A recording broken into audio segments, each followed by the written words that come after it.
Ngayon, makakausap natin ang isa sa mga residenteng naapektuhan ng mataas na pagtaas ng tubig ng Marikina River. Siya ay si Boy Esliera. Boy, magandang umaga. Magandang umaga po sa inyo. Dito ka nakatira sa Barangay UB, Opo, Barangka. dito na po, Yung nakita natin na ngayon, kasalukuyang nililinis nila yung kanilang mga bahay dahil sa makapal na putik. Boy, may kwento mo ba pwede sa amin yung mapait na karanasan ninyo na tila bumabalik talaga yung bangungot noong Bagyong Ondoy last 2009. Nangyari yan November 11 ng gabi, di ba? Malakas yung hangin na to. Ikwento mo nga sa amin. Nung kasagsagan nung ng Ondoy, tanghali, magtatanghali yun. Nung kami, wala na, nawas out kami, buong bahay namin.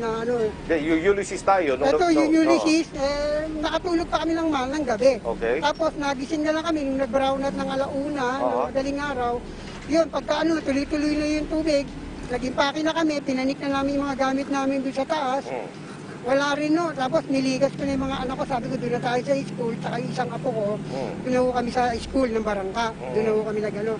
Kami lang misis ko na iwanan dito, naglikpit-likpit pa kami, tapos nung tumaas na talaga yung tubig, hindi na namin kaya kanin.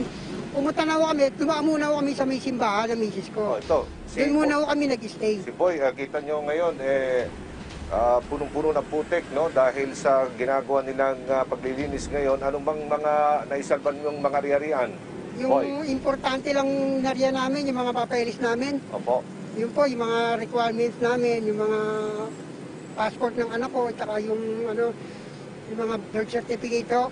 Di bali Tapos na yung mga... konting damit lang, yung lahat okay na yun, wala akong problema yung mga damit yun, mapapalitan naman.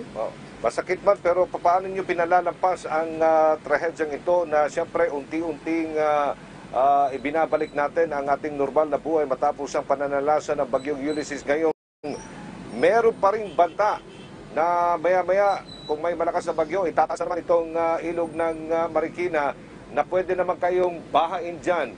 Wala ba kayong planong lumisan na, umalis na sa lugar na ito? Wala naman, no. Kaya lang, nagpapasuggest na lang kami para nabigyan kami ng para basta ang importante sa amin, buhay ko lahat ng pamilya ko. Yun lang namin. Kahit wala kami maisalbang gamit, basta buhay ko lahat ng pamilya ko, wala akong problema. Wala namang napaulat na nasaktan dyan? Wala naman. At least maaga pa, yung barangay natin, naka-assist naman kaagad ng maaga pa para nailikas yung mga tao namin. Nakakain na ba kayo ng inyong breakfast? Ngayon po hindi po nakapag-breakfast kahit na kape. Nagpapaano ka lang kami. Sige, panawagan na lang sa lokal na pamahalaan ng Marikina kay Mayor Teodoro at ganoon din sa national government. Nakikinig ngayon ang pamahalaan. Boy, kung po pwede po sana sa lungsod ng Marikina, madaanan kami rito ng sa Barangka, wash out po kami lahat. Kung sino man po yung mayroong itutulong, matulungan kami. Kasi marami rong residente rito na tapos din sa buhay, matulungan nyo rin sila kahit pa paano. Wala na tayong magagawa, nandiyan na yan Papagsadyos na lang natin lahat yan. Makakaraos din makakabangon po Marikina. Marikina nyo tayo. Okay, maraming salamat Boy Esliera. Maraming salamat din po. Alright. Maya-maya kung makakausap natin si Mayor Teodoro na nauna nang nagsabi na siya ay pupunta rito para ating makapanayam at inaantay pa rin natin.